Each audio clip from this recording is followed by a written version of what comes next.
Hey there, Doc. Dr. Scott Doherty from Chiro Launch here, driving across this beautiful country of ours. Actually had a flight delay today, which was going to make me miss an appointment, so just decided to drive, hop in the car. Drove across West Virginia. It's actually Virginia behind me. I had to stop and take a break anyway, so I figured I'd make you a quick little video. Out here working with a client and finding a similar issue to what I usually find, which is a capacity issue.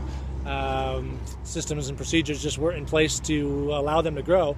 But the big thing I want to talk to you about today is this particular doctor had hired an associate to overcome that capacity issue in his own mind. He thought that associate would come in and bring new energy into the place and bring in some new patients and help the practice grow.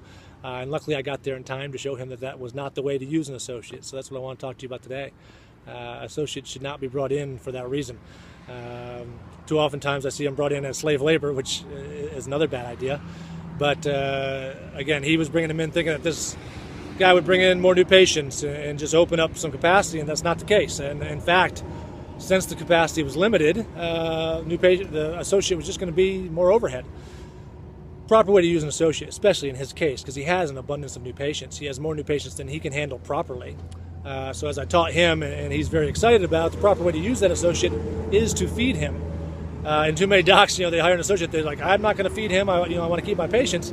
This guy's in a situation where, again, he's been recommending less care than people need, and that he knows they need because he couldn't fit them into his practice anyway. So at that point, the proper way to use that associate is to not have them do the new patients and the reported findings, which a lot of doctors do. That's actually the last thing you want to do. They'll build about 40-50% of the case that you, as the main doctor, would do.